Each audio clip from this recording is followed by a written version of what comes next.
का मकसद सिर्फ डिले करना था। पिछले से पिछले जुमेरात को सैटरडे को जब ये केस लगा तो किस बात पे इन्होंने एडजर्न कर दिया? सिर्फ इस बात पे कि मैं मंडे को ये फैसला करूंगा। 2.5 घंटे सुनते रहे। ये आधे घंटे का केस नहीं है। ज़मानत देना या ना देना ये डिस्क्रिशन ऑफ द कोर्ट होता है। Keeping in view the contents of the FIR। ये मैक्सिमम 2 साल का बेलेबल ऑफेंस है। काबिल ज़मानत जुर्म में as a matter of right bail हुआ करती है, ज़मानत मिला करती है। लेकिन इन्होंने उस तारीख को कहा कि मैं मंडे को सुनूंगा। पिछले मंडे को जब हम आए तो पता चला छुट्टी पे चले गए। फिर हमें पता चला कि जुमेरात को आ जाएंगे। जुमेरात को दरख्वास्त लगाई तो वो छुट्टी पे चले गए। फिर पता चला कि ये हफ्ते के दिन छुट्टी पे नहीं है, तो बीच में फ्राइडे को आ गए और हफ्ते को फिर छुट्टी कर ली। और आज के लिए वो एक सिर्फ मिसलेनियस एप्लीकेशन उन्होंने फ्रिवलस दरख्वास्त जमा करा दी। और इस तरह जज साहब ने बग़ैर अपना माइंड अप्लाई किए उन्होंने दरख्वास्त से समाअत अर्जन कर दी और 14 तारीख रख दी। देखें, बेल बिफोर अरेस्ट का मामला अलग होता है। और मैंने कोर्ट को कहा भी था, अगर ये कहते हैं कि बेल बिफोर अरेस्ट और आफ्टर अरेस्ट इकट्ठे सुनी जाए तो फिर हमें एड इंटरम बेल दे दो, हमें भी रिहा कर दो, उसके एड पार कर दो और उसके बाद फिर जब चाहें सुने। 6 महीने ना सुनो, 4 महीने ना सुने। जब किसी इंसान की लाइफ एंड लिबर्टी का सवाल होता है तो बुनियादी हक है उसका, उसको फौरी तौर पर उसके केस का फैसला किया जाए। और अगर डिले करेंगे, फर्ज करो कल आपको ज़मानत मिलती है जी, हमें ज़मानत कल मिलती है, तो जो जितने दिन हम जेल में रहे उसका कौन हिसाब देगा? इसी तरह जिस तरह जस्टिस आमिर फारूक को हमने कहा था कि आज हमारा केस सुन लें, इसलिए कि ये फैसला हुमायूं दिलावर का ना सिर्फ गलत है, इल्लीगल है, सुप्रीम कोर्ट हाई कोर्ट के फैसलों के बरक्स है, एक तासुब पे मबनी है। तो उन्होंने कहा मैं 4 दिन में फैसला करूँगा। 4 दिन के बजाय उन्होंने 25 दिन लगाए फैसला करने में। उसका नुकसान क्या हुआ? साइफर केस में इस जज साहब ने साइफर केस में बगैर इमरान खान को प्रोड्यूस किए अनडेटेड ऑर्डर कर दिया कि जनाब इसको जुडिशल कस्टडी में रख दो। ये इनका गैर कानूनी अमल था, ये सुप्रीम कोर्ट की जजमेंट की वायलेशन है।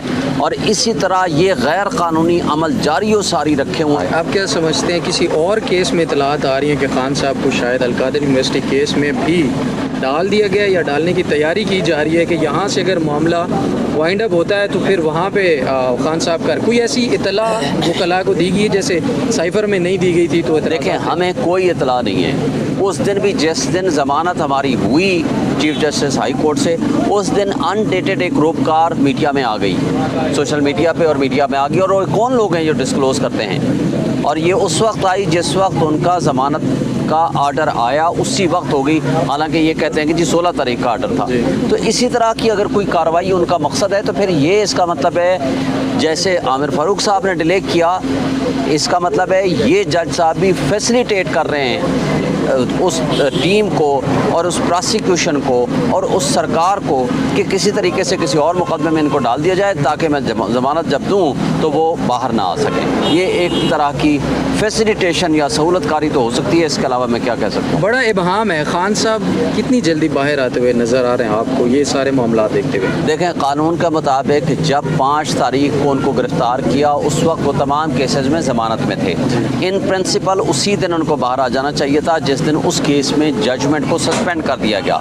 लेकिन ये हीले बहाने, ये मुख्तलिफ गैर कानूनी तरीके से इनको जेल में रखा जाना आज भी ये गैर कानूनी तरीक़ाकार है। जब उनको प्रोड्यूस ही नहीं किया तो आपने जुडिशल कस्टडी का आर्डर कैसे कर दिया?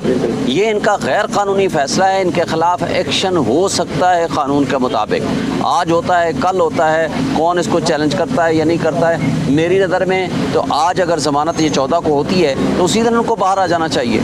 लेकिन ये तरीका वारदात है हमारे प्रोसिक्यूशन का, हमारी सरकार का, हमारे उन लोगों का जो इमरान खान को हर हाल में जेल रखना चाहते हैं, क्योंकि उनसे वो डरते हैं। वो डरते इसलिए हैं कि वो इलेक्शन बाहर आएगा, वो इलेक्शन रैलीज को वो तकरीरें करेगा, तो ये जो बोने किस्म के सियासतदान हैं, जो मनपसंद हैं, जो उनके बड़ी आँख का तारा हैं एस्टेब्लिशमेंट का, वो नज़र भी नहीं आएंगे वो बोने सियासतदान। तो वो इसलिए कहते हैं कि इनको जेल में रखो, ये लेवल प्लेइंग फील्ड है, इनके किसी लीडर को बाहर ना आने दो।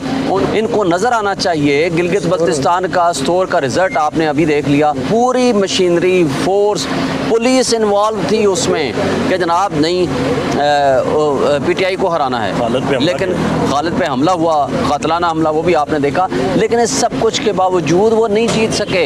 अवाम के दिलों में इनके ख़िलाफ़ मज़ीद नफ़रत फैल रही है, और ये तरीक़ाकार अगर कंटिन्यू रखेंगे तो इसमें मोहब्बतें नहीं पैदा होती, नफ़रतें मज़ीद फैलेंगी। कल इंडिया को देखो कितनी बड़ी कामयाबी हासिल की, उसके मुकाबले में हम अंदरूनी इख्तलाफात बुलाकर क्या हम अपने मुल्क, कौम और 25 करोड़ अवाम का नहीं सोचेंगे? और आज जैसे कि देखा कि जिस दिन से हमारी बेल एप्लीकेशन फाइल्ड है, कभी जज साहब रुखसत पे चले जाते हैं, कभी सरकार एक दरख्वास्त ले आती है, जब वो दरख्वास्त निबट जाती है तो उसके बाद एक दूसरी दरख्वास्त वो आ जाती है, और उस दरख्वास्त का ना सर है ना पैर है। और आज 1.5-2 घंटे उसके ऊपर बहस करने के बाद फाइनली फ़ैसला यही होता है कि वो दरख्वास्त उनकी गलत है, और जो प्री अरेस्ट बेल एप्लीकेशन है उनका पोस्ट अरेस्ट बेल एप्लीकेशन के साथ कोई ताल्लुक़ नहीं। मेनली सरकार ये कह रही थी कि असद उमर साहब, जिनकी ज़मानत की हेयरिंग फ़िक्स्ड है 14 तारीख के लिए, इमरान खान साहब की भी हेयरिंग आज ना सुनी जाए और वो भी इकट्ठा ये फ़ैसला हो, प्री अरेस्ट और पोस्ट अरेस्ट इकट्ठी सुनी जाए, ये कभी ऐसा नहीं हुआ पाकिस्तान की तारीख में। फ़ौजदारी के कानून में और फ़ौजदारी के प्रोसीजर में pre arrest bail application separate होती हैं। पोस्ट अरेस्ट एप्लीकेशन क्योंकि एक शख्स गिरफ्तार होता है, उसकी लिबर्टी, उसके फंडामेंटल राइट्स पहले आते हैं, वो प्रायोरिटी पर सुने जाते हैं। सो बहुत अफसोस है इस बात का कि ऑल्दो फ़ैसला तो हमारे हक़ में हुआ कि ये एप्लीकेशंस जो हैं प्री और पोस्ट इकट्ठी नहीं सुनी जाएंगी, कोई ऐसा कानून नहीं है, मगर जज साहब ने न जाने क्यों आज दोबारा 14 तारीख तक प्रोसीडिंग्स को एडजर्न कर दिया कि ये 14 तारीख तक दोनों पार्टियों को राइट है, अगर किसी ने ये ऑर्डर जो है चैलेंज करना है तो वो कर लें। आज ये बेल एप्लीकेशंस सुनी जानी चाहिए थी साइफ़र के मुकदमे में। अगर एक मुकदमा बनाया जाता है और 3 प्रोसिक्यूटर्स होते हैं मौजूद, तो फिर अदालत को ये केस मेरिट्स पर सुन के बेल एप्लीकेशन पे फैसला करना चाहिए था, उस बेल का जो भी नतीजा होता। Thank you very much. Sir, Khan साहब की क्या कंडीशन है सर जेल के अंदर? देखिए, खान साहब की कंडीशन के ऊपर पहले भी बात हो चुकी है, उनकी स्पिरिट्स हाई हैं। आप उस कंडीशन को छोड़ें, आप कोर्ट्स की कंडीशन देखें कि हमें यहाँ से जो फैसला और इंसाफ लेने में जो दिक्कतें आ रही हैं, जो दुश्वारियाँ आ रही हैं, मैं आपके आगे वो रख रहा हूँ। खान साहब माशाल्लाह ठीक ठाक हैं, first class. Thank you very much sir, thank you. बस ये आप ले लें।